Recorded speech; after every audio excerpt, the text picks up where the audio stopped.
అసలు ఇంపార్టెంట్ ఏంటంటే 2014లో కాటేశ్వరాలయం దగ్గర తవ్వకాలు జరిగినప్పుడు బయటపడ్డ ఇవి 10 శివ విష్ణు ద్వారపాలకుల విగ్రహాలు ఇవి. ఈ విగ్రహాల లోపల ఇంత గొప్పతనము, ఇంత శిల్ప చాతుర్యం ఉన్నదంటే దీంట్లో 9 ఏమో నల్లరాయితోటి తయారు కాబట్టి ఇది మాత్రం ఒకటి ఎర్రరాయి.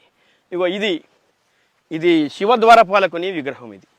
అయితే ఈ శివద్వారపాలకుని విగ్రహం లోపల ఇక్కడ ఆభరణాలు మనం చూస్తే ఎంత శిల్పి గొప్పతనం కనబడుతుంటే ఆభరణాల లోపల ఇగో ఇంత చిన్న దాంతో కూడా చిన్న ఇన్స్ట్రుమెంట్ తోటి ఆభరణాల లోపల ఉన్న సందులు అవి ముత్యాలు వజ్రాలు అవి మనకు కనబడతాయి. తర్వాత కిరీటం కూడా చాలా గొప్పగా శిల్పీకరించడం జరిగింది. దాని మీద నాగసర్పం ఉంటుంది, మూడు తలాల నాగసర్పం.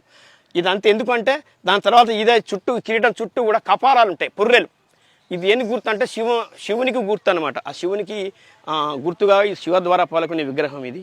అయితే అట్నే ఇవన్నీ దీంట్లో ఇంకా ఐదు శివద్వారపాలకుల విగ్రహాలు, 5 విష్ణుద్వారపాలకుల విగ్రహాలు ఉన్నాయి. ఇవి తవ్వకాలలో కూడా బయటపడ్డాయి. అంటే పూర్తిగా భూగర్భంలో ఉన్నవి. దీనికి ఇట్లా ఎందుకు ఉన్నదంటే దాని 1508 నుంచి 1504 నుంచి 1512 వరకు కాకతీయుల పతనం తర్వాత సీతాపతి రాజు అనే రాజు వరంగల్ పరిపాలన చేసినప్పుడు మహమ్మదీయుల వల్ల ఈ విగ్రహాలన్నీ ధ్వంసమవుతాయి అని అప్పుడే తయారవుతున్న విగ్రహాలను భావితరాల కోసం అందించడం కోసం భూగర్భంలో దాచిపెట్టడం జరిగింది. అట్లా దాచిపెట్టిన విగ్రహాలే ఇప్పుడు తవ్వకాల్లో బయటపడ్డాయి. ఇవి మొత్తం 10 విగ్రహాలు.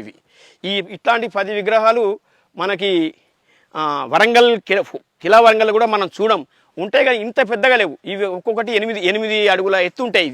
ఈ 8 అడుగుల ఎత్తు ఉండడానికి కారణం ఏంటంటే ఆ రోజుల్లో 8 అడుగుల నుంచి 10-12 అడుగుల వరకు అప్పుడు మనుషులు ఉండేవాళ్ళు. వాళ్ళ దృఢమైన శరీరము, వాళ్ళ వాక్చాతుర్యము, ఆ రోజుల్లో వారి ముఖ కవలికలు, వాళ్ళ ఆభరణాలు, వాళ్ళ బాడీ లాంగ్వేజ్ ఎట్లా ఉండాలనో దానికి ప్రతీకగా ఈ విగ్రహాలు మనకి ఇక్కడ కనపడతాయి.